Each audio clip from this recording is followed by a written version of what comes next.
Hello, everybody. This is Rick Manning, President of Americans for Limited Government, coming to you from Washington, D.C. area, Fairfax, Virginia, to be precise. Wanted to sit down a little bit and we're about 10 days out, 11, 12 days out. I guess we're 12 days out from election 2022. And there's some stuff that's happening that I think may confound some people. It's a little strange. And one of the questions I often get is, if Mitch McConnell is the Republican leader, then why isn't he giving money to Republican challengers? And that's a question. And he doesn't give money to all Republican challengers, or he might pull money from Republican challengers. And I want to just go through that a little bit with you to put the enormity of this in place. There's a story in Politico that was back in April 18th, day before my wife's birthday, April 18th of this year. And it says, I'll just give you the headline: McConnell-tied super PAC makes early $141 million play for the Senate.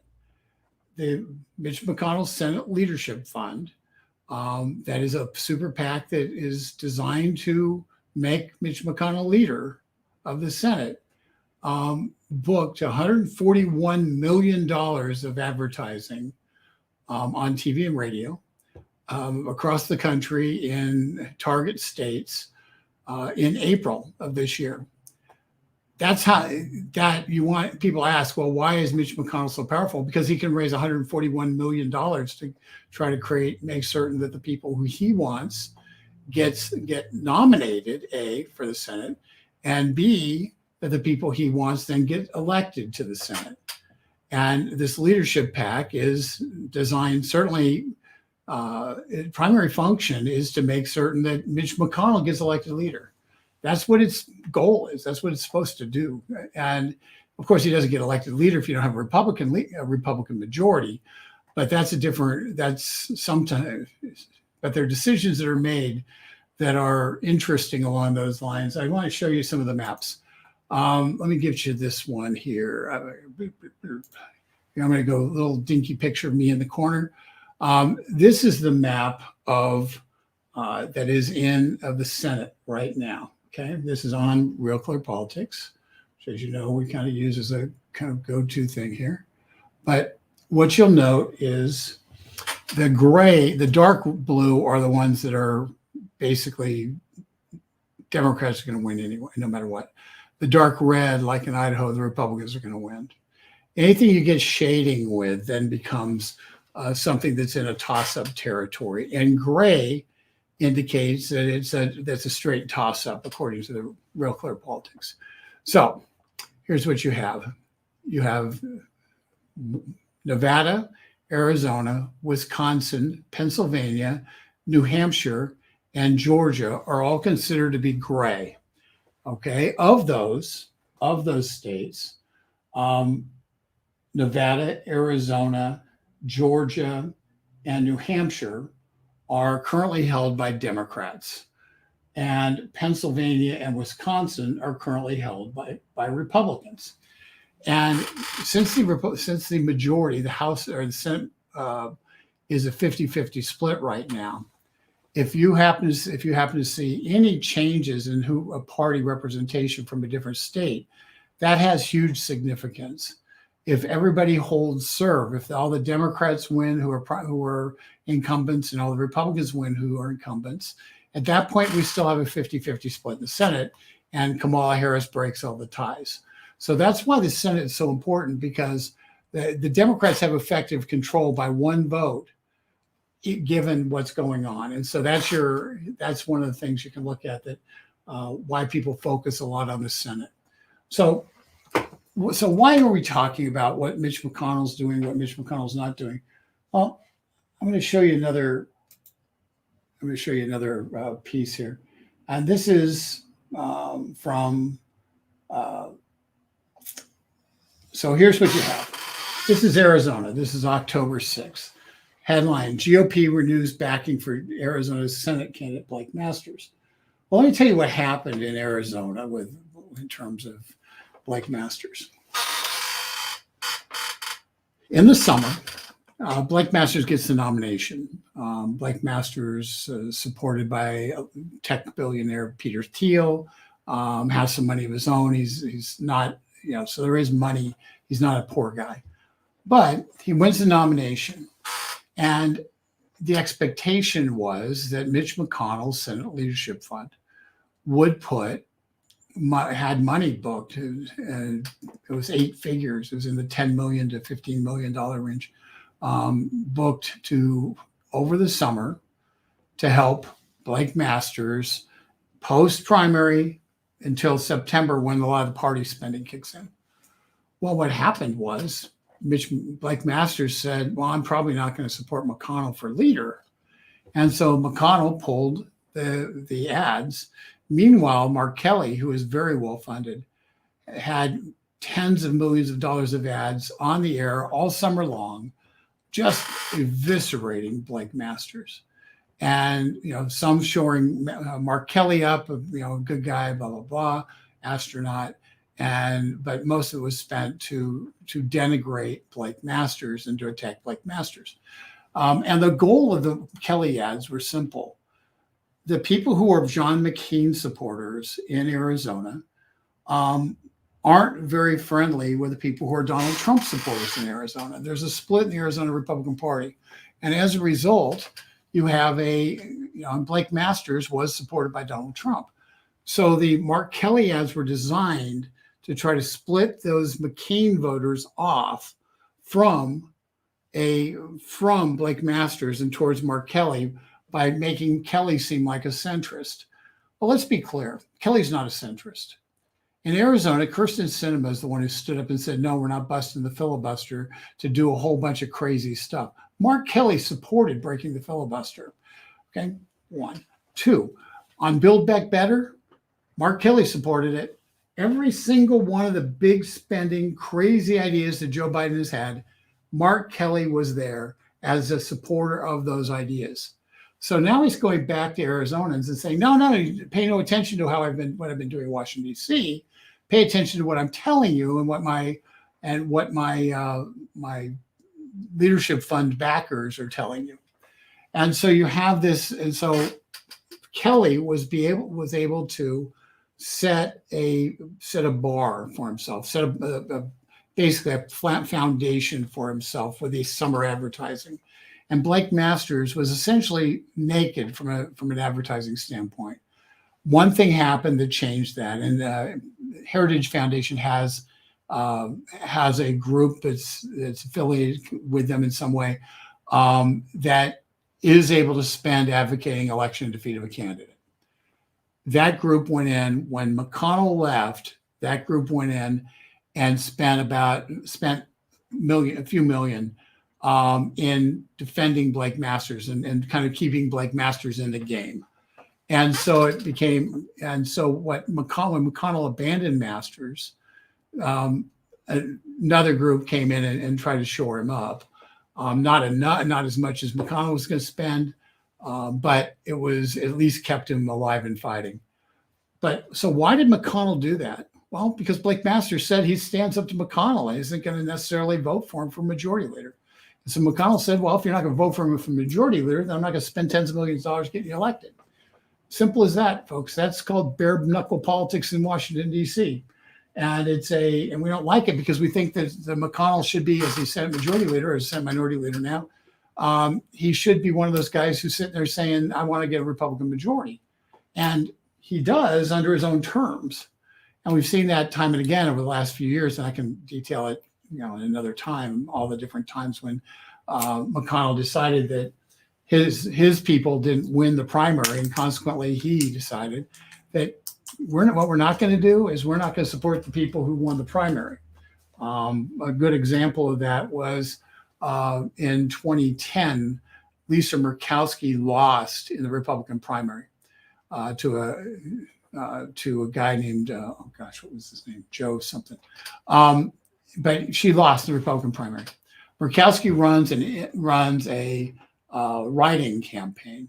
McConnell fully backed the write-in campaign. McConnell promised that Murkowski would get Oliver, keep her seniority, would keep all that stuff, And whereas because his candidate didn't win the primary, he was more than willing to support that candidate as an independent expenditure against the Republican nominee in Alaska.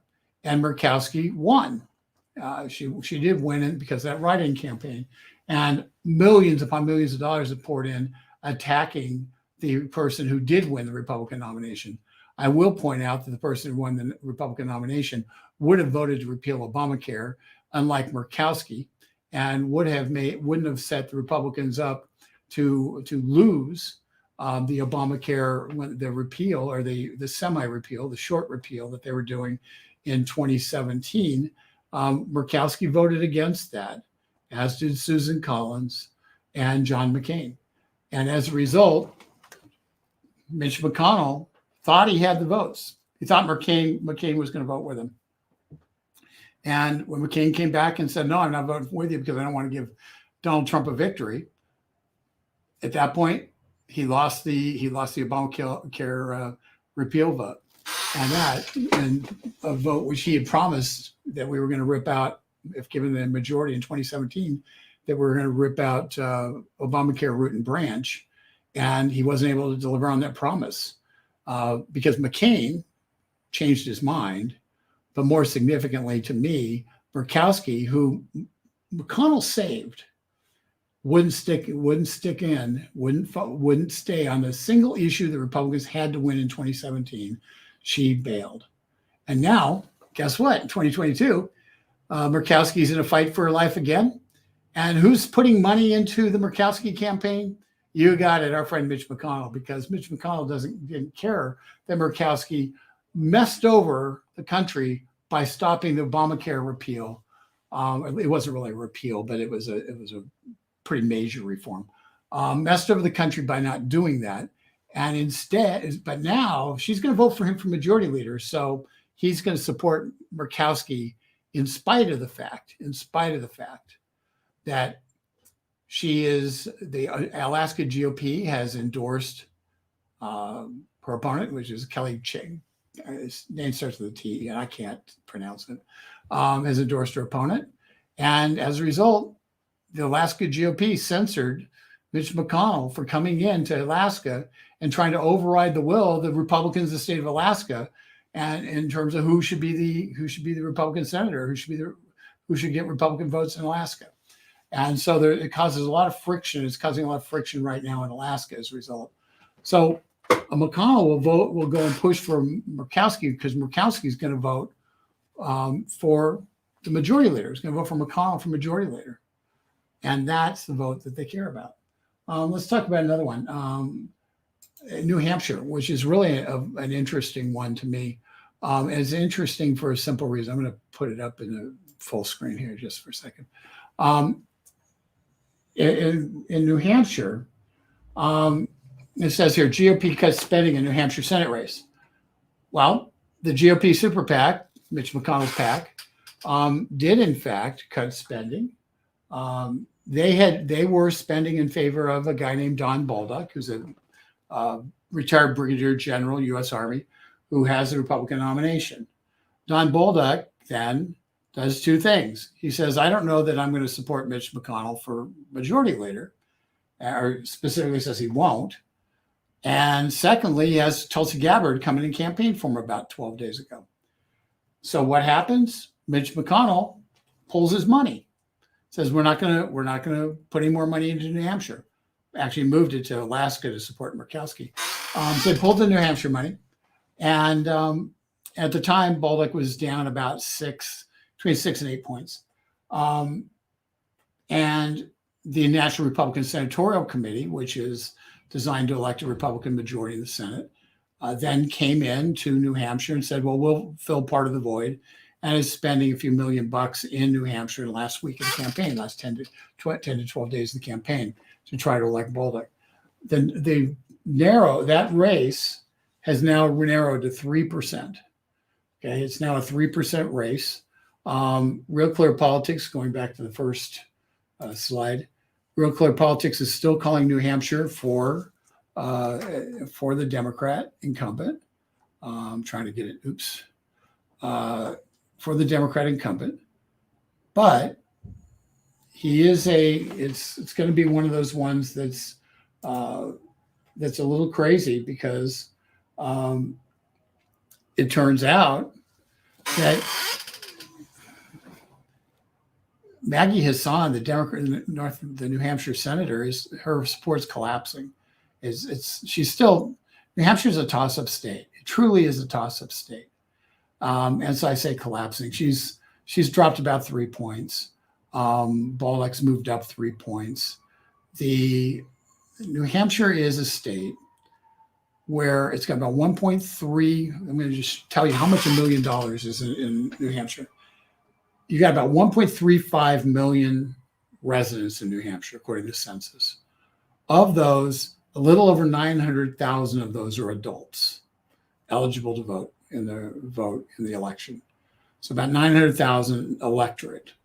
Of those 900,000, about 68% are registered to vote, which puts you down to about 600,000 registered voters, a little over 600,000. Of those, in 2018, which had the highest turnout of a midterm election, 53% of those voters voted. So you had 1.6 million voters, 1.5 million voters vote. Okay, so to win, you need about 800,000 votes. That's how many votes you need to win. It is astonishing when you think about it, that how few votes you actually need to win. So if you spend $1 million on advertising in New Hampshire, you're spending more than $1 million a vote. If you're spending $5 million, it's more than $5 a vote. It's actually $6 a vote. And that's just the votes, and both sides are doing this. They're pouring huge amounts of money, and they're paying a lot of money into Boston media market and the like. So they're hitting a lot of people who are not in New Hampshire. And it's really so it's one of those states where you get oversaturation in terms of media buy really rapidly. And it's a state which is used to retail politics of presidential candidates walking around through snowy streets in New Hampshire and Nashua and elsewhere, going ahead and getting, freezing and going and meeting voters at local diners and stuff. That's what happens every 4 years in New Hampshire. So a bunch of media buys, who knows what value they have. The fact is, those New Hampshire voters are sitting there and looking at different things. And I don't know that Mitch McConnell's money and media buys all that much in New Hampshire, because it's a much more of a retail electoral process. But once again, you're looking at Maggie Hassan having all the money in the world and the Republican basically fighting for their lives. But as I said, Real Clear Politics still has New Hampshire as a state that is blue. At the end of the day, it's a state that's a 3-point race, and it is going to be an absolute dogfight. I would predict that New Hampshire, Chris Sununu, who's the governor, got about 13-point lead. And I would predict that New Hampshire voters who are very, very independent are going to, I'd be surprised if New Hampshire isn't red on election day. But Mitch McConnell has a problem because Don Bolduc's saying, McConnell pulled his money. And if Bolduc gets there, he has no reason to vote for McConnell for the leader. You look at Georgia and Herschel Walker. McConnell went off and attacked the quality of the candidates, the nominees, and said, our problem is we've got crummy nominees. And Herschel Walker said, well, thanks a lot. You're saying, go raise money, but then you're telling everybody that we're crummy nominees. Well, how are we supposed to raise money if you're telling the people who give money that they shouldn't invest in our campaigns, they shouldn't give us money because we're a crummy nominee? And similarly, you had in Arizona, Blake Masters, who, once again, Real Clear believes is leaning towards a takeover with Blake Masters. Well, Blake Masters is, hold on, that's not the one I wanted. There we go. Blake Masters, once again, McConnell pulled his money out of there, as we discussed before. So that becomes a real problem. Right now, you've got money from National Republican Senatorial Committee in there and others, but McConnell's the one who set this up to make it a much tougher race than it is. So that's what you're looking at. But I wanted to. The press doesn't ever tell you the real whole scoop. And the whole scoop here is, if I go out and I raise money for the Rick Manning Leadership PAC, that money is going to go to people who are going to vote for Rick Manning for leadership. Okay, which means they are Republican, but they're likely a subset of those Republicans, the subset of the ones who are going to vote for me. So that's how the leadership PACs work. When you look at the party PACs, they tend to be ones that pick the establishment candidates and they push the establishment candidates. This year, the National Republican Senatorial Committee has been a little bit rogue. Rick Scott from Florida is running it, and they've been going at candidates who are like a Blake Masters, like the J.D. Vance in Ohio, and have been the Republican nominee, but aren't necessarily supporting McConnell for Speaker or for Majority Leader. So that's how that works. It's and one of the jobs I think I have here is try to unveil some of the mysteries of what happens back here, so you guys can make smart choices. And truthfully, what I do when I'm giving money is I evaluate candidates who I think are going to be the pro-liberty candidates, and I try to think, do they have a chance to win? And secondly and thirdly, I look, are they the ones that everybody else is pouring money into, or are they people I think have a chance to win, but aren't getting money poured into them by the establishment here in DC? And so I try to put my money into places where into candidates who have a chance to win, are good candidates from a philosophical perspective, and need the money because they're pretty much abandoned by the establishment. An example, I'll give you an example of everybody on this watching will know. Everybody knows Dan Bongino, right? Y'all know Dan Bongino, right? He's doing all the radio. He's on a podcast. Bongino he's on Fox. He's writing books all the time. Bongino's omnipresent. Well, there was a day when Dan Bongino was a lowly candidate for Congress in Western Maryland. I knew Bongino from when he was running for Senate in Maryland. Bongino and I are friends.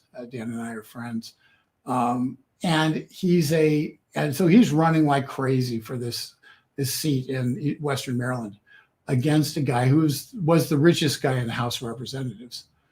The National Republican Congressional Committee, which is literally in the media market of the 6th Congressional District of Maryland, at least part of it, in their media market, didn't lift a finger to help Dan Bongino win that race.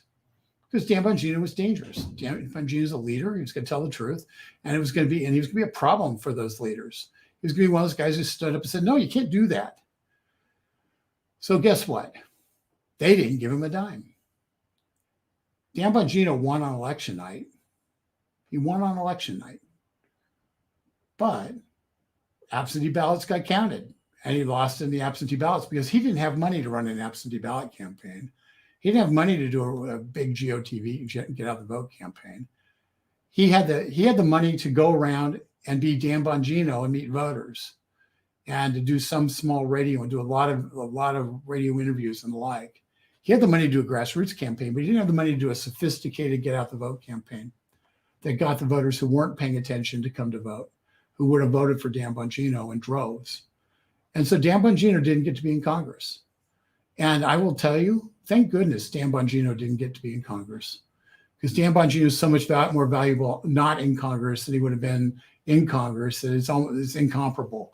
But the fact is, the NRCC afterwards said, if we only knew it was going to be so close, we would have put money in. And it's the biggest lie in the world. They didn't want Bongino in Congress. They made sure that they did everything they could without overtly opposing him to make Bongino not be able to raise money from people who look at what the National Republican Congressional Committee says or the leadership packs say to determine where the likely races are. And so America was deprived of Dan Bongino in Congress, but America was graced by Dan Bongino on the airwaves every single day, fighting for America's freedom. And so, and from my way of thinking, it's one of those times the NRCC and the leadership packs, they missed the boat. They'd have done far more damage to the conservative cause if Bongino had been confined to going to committee meetings on the Veterans Committee. I'm going to read do a few comments here, and just see what we got. Okay. Here's a question. I've got to get this thing up so I'm doing it right. Heck. Having a problem here. I am having issues. Okay, well, I'm just going to read it. This is from Gorf Patrol. Is censure the same as saying you've been a naughty boy? No, it's worse than that. Censure is an official declaration that you are essentially persona non grata. You're not, is a very big step for a political party or a group to actually censure somebody based on their actions. It's in many respects, it's like getting thrown out of the club. Okay, you get censured, you're getting thrown out of the club. While you can't throw somebody out of the Republican Party, the Alaska GOP said, "Hey, Mitch, don't show up in Anchorage anytime soon. We don't want to see you." Let's see what else we have. Jim Lawrenson, where are the term limits? Well, hopefully, I'm going to answer this in a way that may seem flippant, but if the Republicans win 30 seats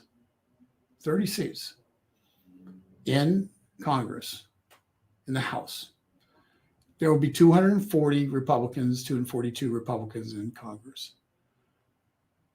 The previous year, and honestly, there are 20 Republican seats where people laugh. Louis Gohmert's not going to be in Congress anymore.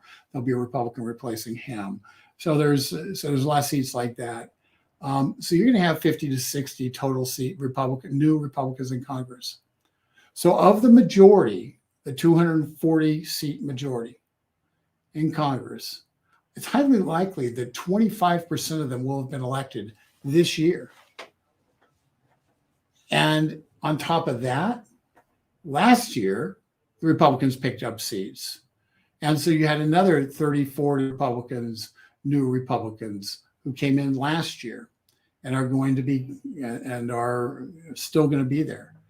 So it's very likely that you'll have 100 Republicans in the House of Representatives making up the majority, as much as 120 out of 240.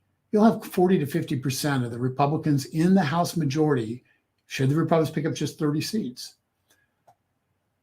that have been there 40% to 50%, that have been there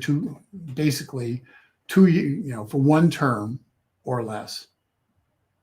And anybody who follows college football or anything, it's generally not a good thing to have your team have all the starters be freshmen and sophomores. You can look forward to 2 years from now when they're juniors and seniors, but it means they're going to, they're inexperienced. They don't know what to do. And so there will be half who will be, 50, 60% who will be more experienced. The challenge is this. And so in term limits, I'm getting the point that in many respects, we get a lot of turnover, regardless, without term limits. And the problem on term limits is the Thornton case made it so states can't impose congressional term limits. So the only way you can get term limits is to get a constitutional amendment. The constitutional amendment is a very, very, very high bar. And to this point, groups like U.S. Term Limits have been doing an excellent job of pushing for it. But it's you have to get the willingness of members of Congress to term limit themselves. Or you have to have enough states saying we want to have this constitutional amendment to be able to get there. And with term limits, I don't know how many states are at that point now, but we're not very far along. And you'll have to get people like states like New Jersey to agree, and some states that, because you have to get to like 37 states. So you have to get some states that aren't really likely to agree to term limits. So it's a hard pull. So I tend to focus on trying to get new blood in through elections. And as I just demonstrated, we're going to have 40 to 50% of the Republican conference in the House of Representatives be new. On the Senate side, you're going to have, depending on how these elections go, but there's 4 or 5 Republican senators who are retiring. So I think it's 5. Roy Blunt, Missouri. I don't think I go through them. But see, so if you get, you're going to get presumably 5 new senators. Plus, if the Republicans pick up 3 or 4 seats, plus they hold they pick up 3 or 4 seats, you get 3 more. So let's say 3. That means you got 8. Now that's only 8% turnover in this election cycle, but in the Republican majority, if the Republicans have 53 and you got 8 new members, that means about 15% of that membership are freshmen and don't know what they're doing. And so, and then 2 years ago you had pickups, or you didn't have pickups, you had small loss. But 2 years ago, actually, you had a loss.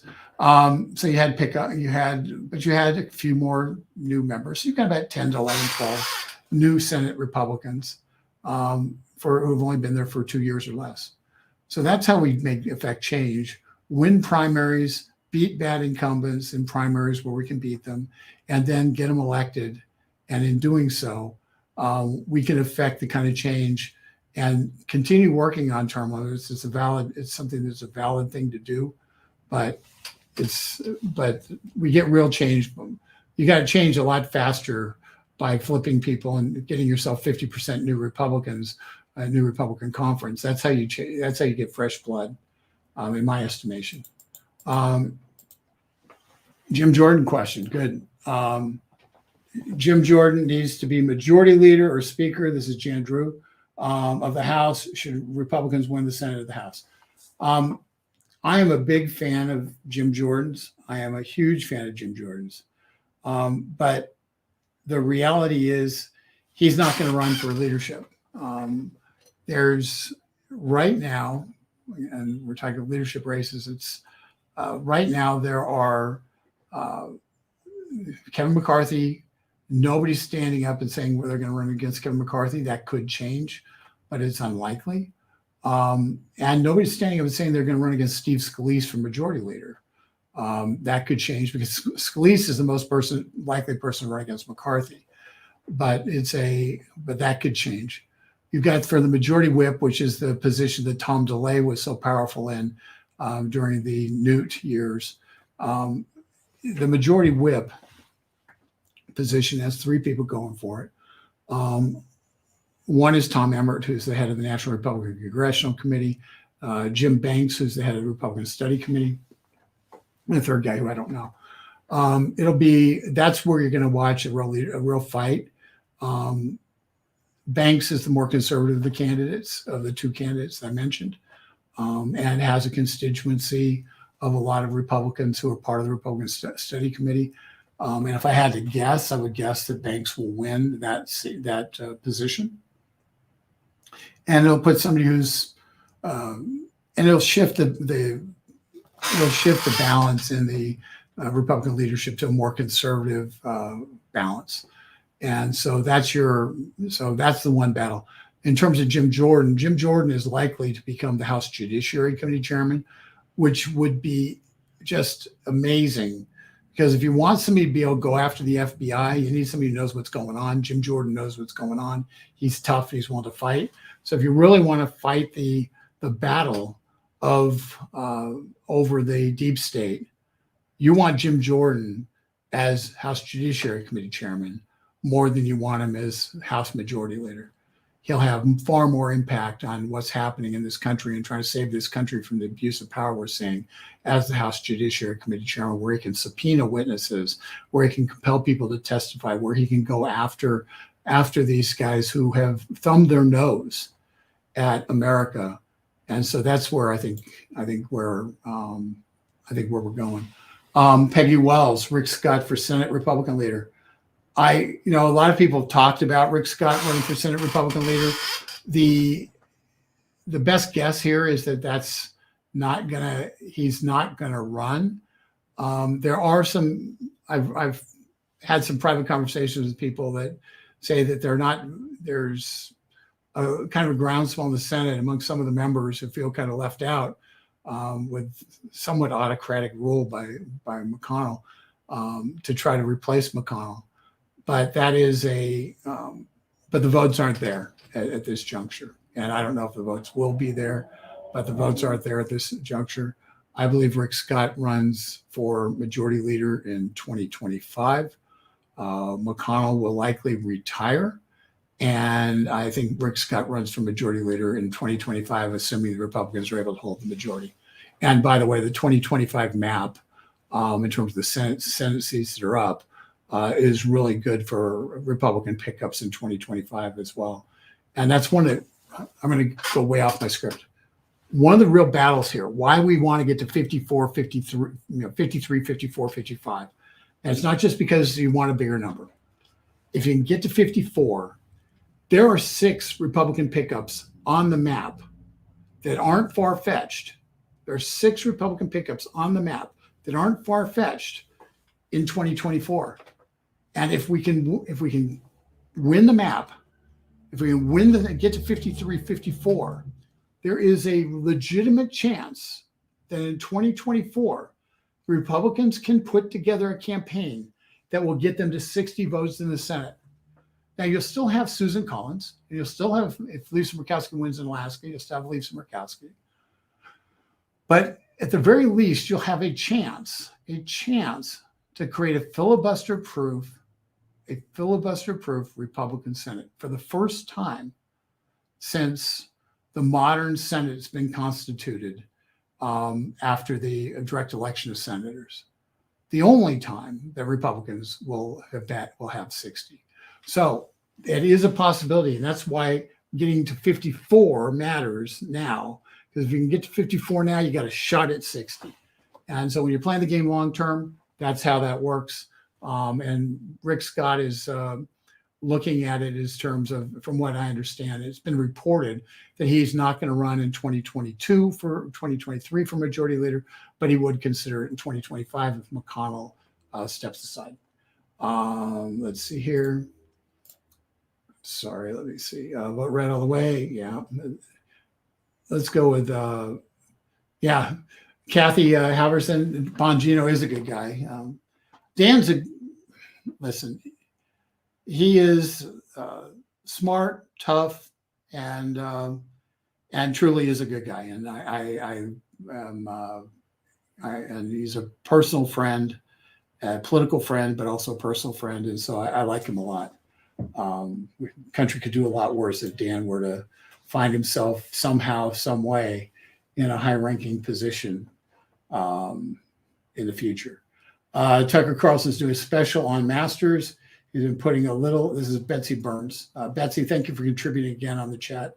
Tucker Carlson's doing a special on Masters. He's been showing a little every night on his show, plus having him on for a few minutes. That helps.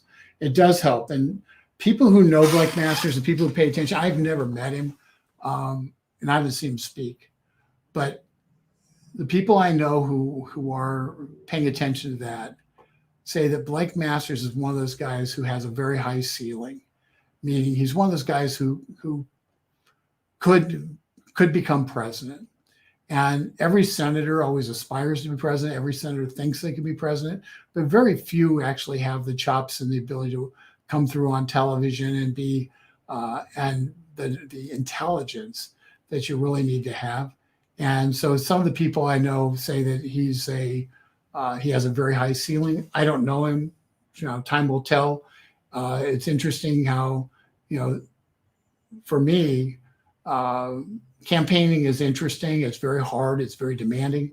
But what's really hard and demanding is when you've got 50 different interest groups pulling you in 50 different directions, and you have to make a decision on what you're going to do. And that's where the rubber meets the road. And it takes incredible integrity and strength and intellectual firepower to be able to figure those things out and do what's in the best interest of the country, regardless if it's saying no to people who may have helped you get elected or, quite honestly, may represent a huge constituency in your state. So it's and so time will tell on Blake Masters, but let's just hope he gets elected. We're doing what we can do to help that happen. Sherry Shapiro. Sorry if I mispronounced that. Red Wave. Yeah, Sherry, I have to tell you, I'm in a nervous time. I was a lot more confident about what was going to happen a week ago than I am now. And that's not because of any polls that have come in. It's just because the closer you get, you just begin to, you're looking at too many inputs and suddenly you're, what if this happens? What if that happens? There's some really good indicators out there that are positive. But once again, the only thing that matters at this point, if somebody's in New Hampshire, okay, you have such a massive amount more power than somebody who lives in California in terms of the Senate. In California, you'll have 15 million people vote. Okay, so you have, percentage-wise, not a very large amount. But in New Hampshire, you're going to need 350,000 people to win, votes to win about that. And if you only need 350,000 votes to win,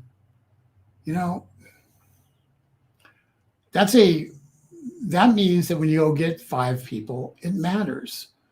It's all additive. And while 350,000 sounds like a lot, it's just know that it is a matter of if you get 50% turnout or 53% turnout. If you have with 1% of that turnout being about 7,000 people. So if you're able to go out and knock on doors this weekend and touch 70 households and get people to say, yeah, I'm going to go vote, or I'm going to vote right now. In New Hampshire, those 70 people are 0.1% of what you're looking, actually more less than that, but make a difference. You're moving the ball, and you're able to move. One person can make a massive difference in a state like New Hampshire, or a smaller state, whereas one person has a harder time making a difference in California. But that matters for your local races. It matters for your congressional races, your state house races, and your Senate races, your statewide, your state Senate and gubernatorial. But ultimately, it's up to you guys. And so I'm really just sitting here. I do this to encourage you, to let you know what's going on, but really to empower you to take control of your own politics in your own world where you live, so you can push and be able to get the best freedom fighters possible into the U.S. Congress, into your state houses, and into your local city councils, school boards, and the like. And hopefully this helps a little bit with that.